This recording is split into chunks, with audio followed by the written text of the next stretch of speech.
네, 감사합니다. 오늘은 나는 지금 어디에 심겨 있는가? 나는 어디에 심겨 있는가라는 제목으로 말씀 함께 나누도록 하겠습니다. 오늘 시편은 약 1000년에 걸쳐서 기록된 이스라엘 백성들의 신앙 고백이다라고 할 수가 있습니다.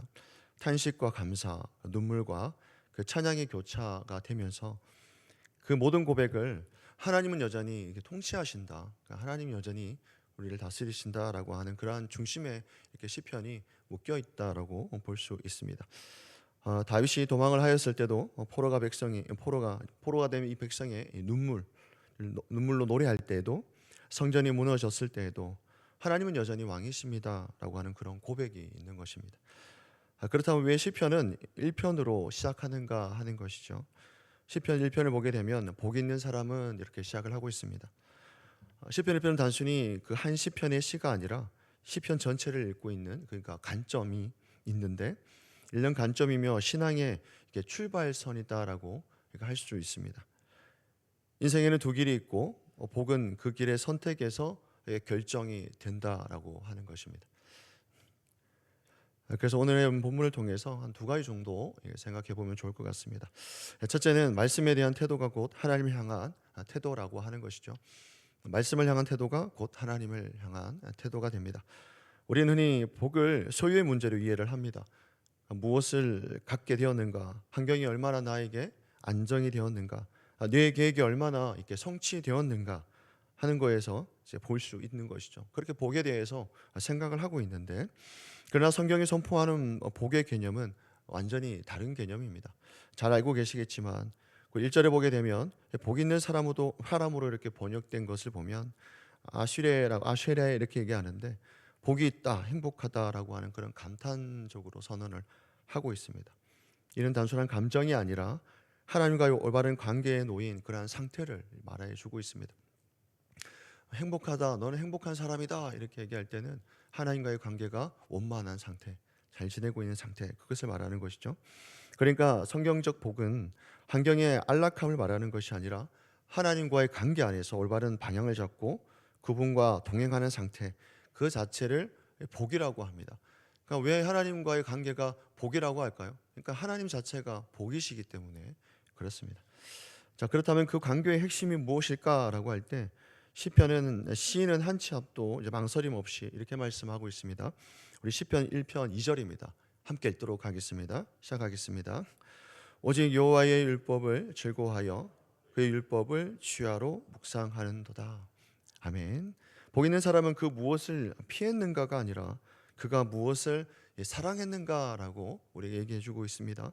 본문을 살펴보니까 이게 즐거워하다라고 할 때도 이 히브리어는 단순히 취미나 선호도를 말하는 것이 아니라 이 강렬한 열망입니다. 기쁨의 대상에 대해서 그러한 뜻을 담고 있는데, 오늘 문맥에서는 보통 이제 왕이 절대적인 어떤 그런 마음을 표현할 때, 이건 무조건 해야 된다라고 할 때 쓰는 단어가 됩니다.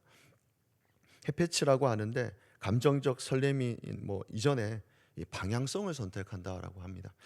그러니까 나는 오늘 누구의 통치 아래 있는가, 그렇게 설 것인가, 나는 누구를 따를 것인가, 이런 표현이라고 하는 것이죠. 그러니까 누구의 어떤 그러한 기존의 기쁨으로 받아들일 것인가, 이런 표현이 되겠습니다. 말씀을 즐거워한다라고 하는 것은 말씀이 내 기분에 맞을 때는 따르고 그렇지 않을 때는 따르지 않겠다, 이런 것이 아니라 이건 마땅히 따라야 한다라고 하는 것이죠. 자, 이 시점에서 우리의 신앙이 드러난다고 합니다. 하나님을 사랑한다고 말하면서 그분의 기준을 기뻐하지 않는다면 그 사랑은 그냥 관념인 겁니다. 보이지 않는, 드러나지 않는 것이죠. 말씀에 대한 태도가 곧 하나님을 향한 태도이기 때문에 그렇습니다.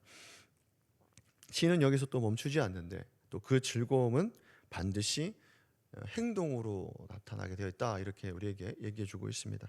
그것이 바로 묵상이다라고 합니다. 히브리어의 단어로 잘 알고 계시겠지만 하가라고 하지 않습니까? 사자가 먹이를 움켜쥐고 이제 으르렁 거리는 소리나 구구구구, 이제 비둘기가 구구구구 하는 그러한 소리를 뜻합니다. 자, 그러니까 이 히브리어 하가는 입술로 끊임없이 읊조리고 되새긴다라고 하는 말입니다. 그렇게 반복성을 가지고 있습니다. 그러니까 묵상은 말씀을 읽는 행위가 아닙니다. 그냥 말씀을 반복해서 구구구 이렇게 읽는다라는 개념이 아니라 그러니까 말씀이 나를 읽도록 내버려 두는 과정입니다. 그러니까 말씀이 나를 지배한다라고 하지 않습니까? 그냥 가만히 있으면 말씀이 계속해서 내 안에서 이렇게 막 올라오는 걸 얘기합니다. 생각나는 거죠. 어떠한 상황이 되면 구구구구처럼 으르릉 으르릉 것처럼 이렇게 막 자연스럽게 드러나면서 나를 지배하는 것, 이것을 두고 우리는 보통 히브리적 이게 묵상이다라고 하는 것입니다. 고대 이스라엘 사회에는 문맹률이 높았습니다. 그렇다 보니까 말씀은 공동체 안에서 늘 이렇게 소리로 선포가 되었습니다. 그래서 묵상은 개인적 취미가 아니라 공동체에 있어서 거의 생존 방식인 것이죠. 포로기 상황에서도, 성전이 무너진 상황에서도 그들이 정체성을 잃지 않았던 이유가 말씀이 그들의 세계관을 지배했기 때문이다라고 합니다. 환경은 무너질 수 있어도 말씀의 통치를 받게 되면 무너지지 않는다는 겁니다. 그렇습니다. 하나님을 사랑한다고 말하면서 그분의 말씀을 가까이 하지 않는 것은 논리적으로 성립하기 어렵다고 합니다. 말씀을 무시하는 삶은 결국 하나님의 통치를 거부하는 삶이다라고 합니다. 그러나 우리는 정직하게 또 고백을 해야 되지 않겠습니까?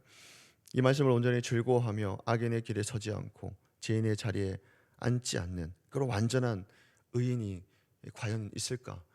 이렇게 함으로 인해서 우리가 과연 의인이 되는 것일까? 그렇죠. 시편 1편이 묘사하는 이 참된 이 복 있는 사람은 우린 이미 궁극적으로는 예수 그리스도 안에서 완성이 되었습니다. 우리가 예수 그리스도 안에서 우리가 의인이다라고 하지 않습니까? 우리는 스스로 그 자리에 선 자가 아니라 그런 존재가 아니라 이미 이제 그분 안에서 의롭다 함을 그런 받은 자들입니다. 그래서 이 시편은 먼저 우리를 그리스도께로 이끌게 되는 것이고, 그 다음에 우리의 삶을 새롭게 하는 것이죠. 그래서 복 있는 사람은 환경이 안정된 사람이 아니라 어떤 상황에서도 사자처럼 말씀을 움켜쥐고 그 말씀의 통치 아래 자신을 굴복시키는 사람입니다. 비록이라고 하는 상황 속에서도 그러나를 외칠 수 있는 사람들입니다. 말씀에 대한 태도는 곧 우리의 영적 주소를 말해주기 때문에 그렇습니다. 말씀을 향한 태도, 그것이 곧 하나님을 향한 태도라고 하는 것이죠. 우리가 그리스도 안에 있으면 당연히 하나님 말씀을 사랑할 수밖에 없다라고 하는 것입니다. 그리고 거기서 복된 인생이 시작이 된다라고 합니다. 말씀 안에서 복된 인생을 누리는 저와 성도님 되시기를 주 예수 그리스도의 이름으로 축원합니다. 아멘. 그리고 또 오늘 말씀을 통해서 우리 생각해 볼 수 있는 것은 내 힘으로 버티는 인생이 아니라 생명의 근원에 심겨진 존재라고 하는 겁니다. 우리는 생명의 근원에 심겨진 존재가 되는 것입니다. 그리고 시인은 이렇게 말하고 있습니다. 우리 3절인데 3절을 함께 읽도록 하겠습니다. 시작하시겠습니다. 그는 시냇가에 심은 나무가 채를 따라 열매를 맺으며 그 잎사귀가 마르지 아니함 같으니 그가 하는 모든 일이 다 형통하리로다. 아멘. 이 구절을 대할 때 우리는 흔히 이 나무의 풍성함이나 그리고 열매에만 시선을 좀 빼앗길 때가 있습니다. 그러나 본문의 초점은 열매가 아니라 이제 위치가 됩니다. 위치. 그리고 나무의 능력이 아니라 이 수용하는 수동성에 대한 부분입니다.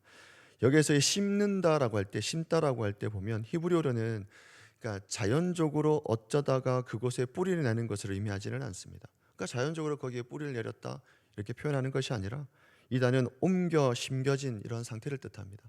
옮겨 심어졌다는 것인데, 그러니까 이 나무는 원래 그 자리에 있던 나무가 아닙니다.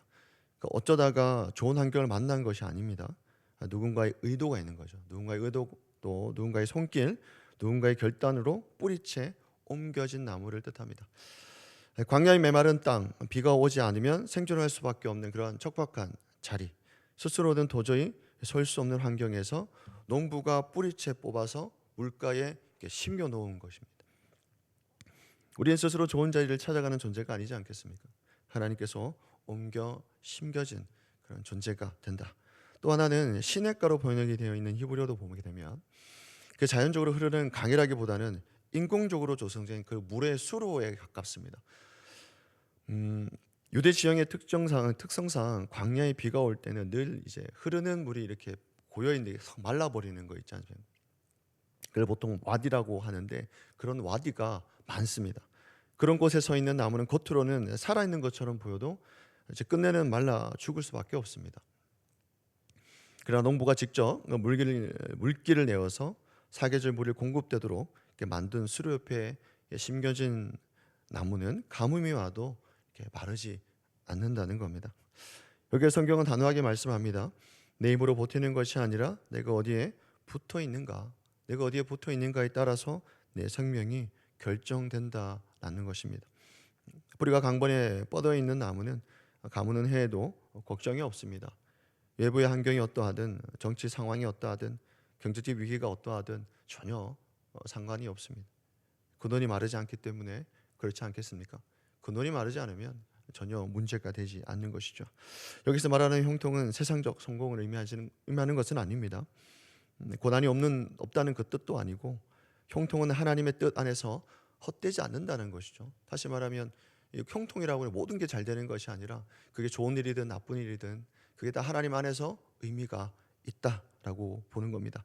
실패처럼 보이는 순간조차도 하나님께서 생명의 수로 안에서 사용하신다면 그런 약속이겠죠. 하지만 오늘 수많은 그리스도인이 교회 마당을 밟고는 있지만 여전히 뿌리는 세상의 가치나 또 그런 세상의 문화에 메마른 땅에 두고 있지는 않는가. 그래서 조금 고난에 오더라도 그 열기에 그냥 잎사귀가 마르는 것처럼 또 낙심이 찾아올 때가 있지 않습니까? 열심히 버티려고 합니다. 의지로 그 상황들을 극복해 나가려고 하는 그런 모습들이 있습니다. 그러나 시편은 오늘 우리에게 말씀해주고 있죠. 복 있는 사람은 버티는 사람이 아니다 것이고 연결된 사람이다라고 하는 겁니다. 성경은 철을 따라 열매를 맺으며라고 말씀합니다. 여기에서 조급함도 없고 억지로 열매를 맺는 것도 없습니다.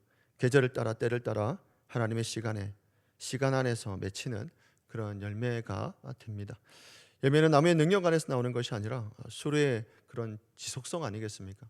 계속해서 공급받는 것, 그거 외에는 없는 것 같습니다. 철을 따라 맺히는 열매의 비결은 나무의 노력보다는 농부의 신실함이 있다는 것이죠. 농부가 끊임없이 우리에게 그런 공급하셨을 때 끊임없이 마르지 않는 것이다라고 할 수가 있습니다. 말씀을 정리하도록 하겠습니다. 오늘 시편은 나는 무엇을 즐거워하며 나는 어디에 심겨 있는가에 대해서 잘 말씀해주고 있는 것 같습니다.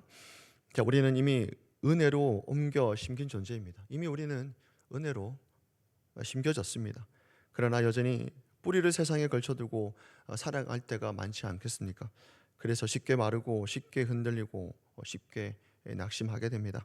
오늘 하나님 우리에게 묻고 계십니다. 너는 지금 어디에 심겨 있느냐? 너의 영혼은 무엇을 즐거워하느냐? 오늘 이 질문 앞에 또 나를 돌아보는 그런 하루가 되는 저와 성도님 되시기를 주 예수 그리스도로 축원합니다. 아멘. 기도하시겠습니다. 사랑이 많으신 하나님, 오늘 새벽을 깨우고 기도의 자리에 나오게 하심을 감사합니다. 하나님, 우리가 복을 말하면서도 세상의 기준을 붙들고 그런 살았던 우리의 연약함을 용서하여 주옵소서. 우리의 영혼이 메마르지 않도록 다시 하나님의 말씀 앞에 설 수 있도록 인도하여 주옵소서. 하나님의 말씀을 즐거워하게 하시고 흔들리는 환경에 변화하는 삶이 아니라 하나님의 말씀에 뿌리가 내려져서 시냇가에 심긴 나무처럼 흔들림 없이 삶을 살아갈 수 있도록 인도하여 주옵소서. 하나님, 당신의 백성의 삶에 또한 말할 수 없는 고통과 눈물이 있습니까?